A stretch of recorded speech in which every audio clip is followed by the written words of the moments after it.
this to the trains, they do this to other places.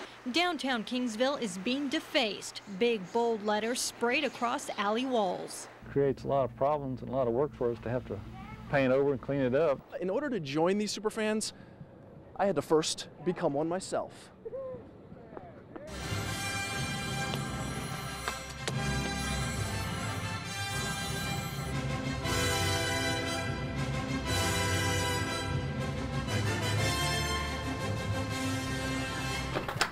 All right, you guys ready to start setting up? Yeah!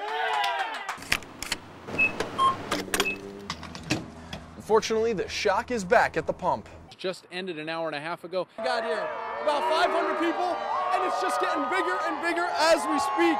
To see something as absurd as this, the fire has actually moved into some palm trees and a eucalyptus grove. They're going to go out there and suppress that. Let photographer Paul Navarro push into this. He will not disappoint with his mastery of the lens and the aperture and speed of the shutter there. Look at that view. Is that just not absolutely fantastic?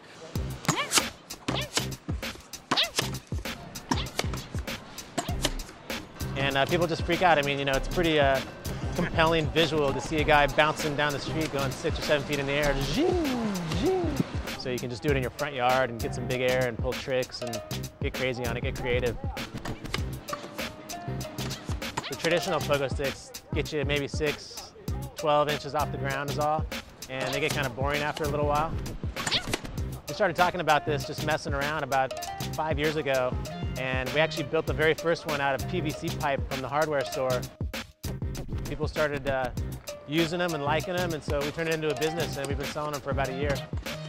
Most people that are used to pogo sticking, that did it as a kid, they jump right on and do it like they never missed a day. That is just amazing. I think it's awesome. Well, I saw him walking down the street, and I wanted to see what he was up to, so I figured I followed him. It looks like a lot of fun. He's definitely got a workout. I mean, you can see him breathing after that little episode.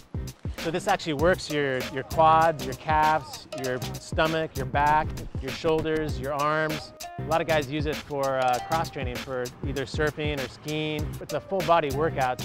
I mean, everyone relates to it because most people have been on one when they were kids. There's something that's just naturally attractive about bouncing and about hang time. You get up in the air and you're floating up there for a little while. It's just a lot of fun. You gotta try it to find out.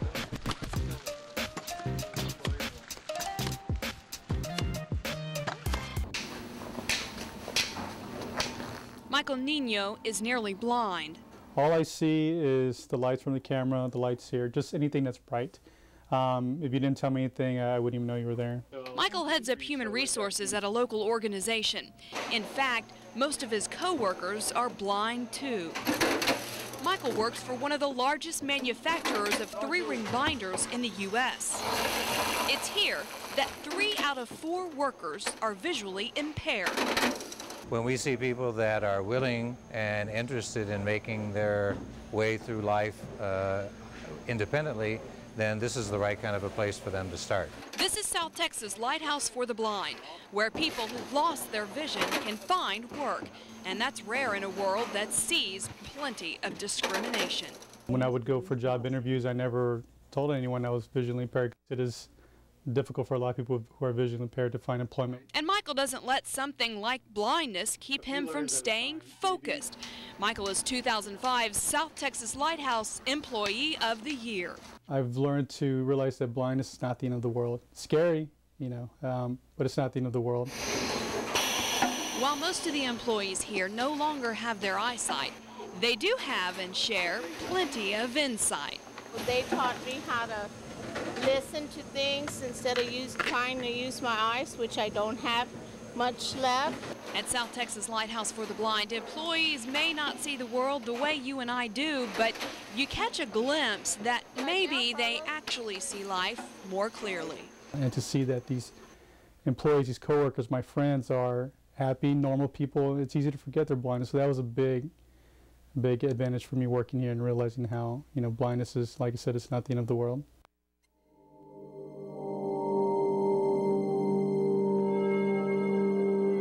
Some have seen ghosts.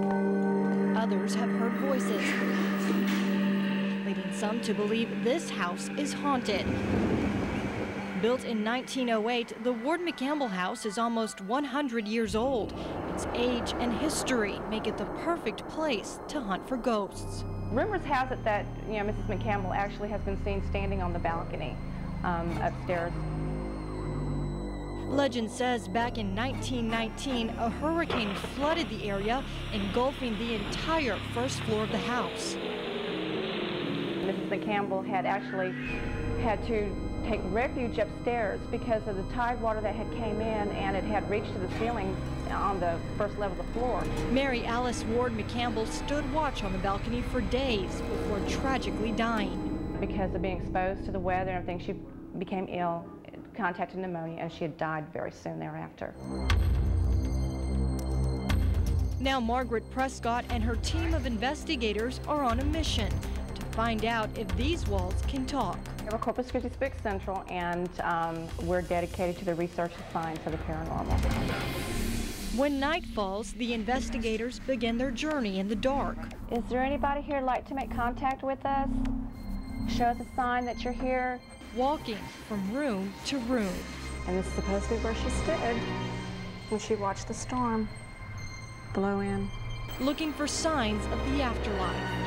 With the paranormal activity, you've got the orbs, you've got your EVPs, the room temperature changes. God, it's hot.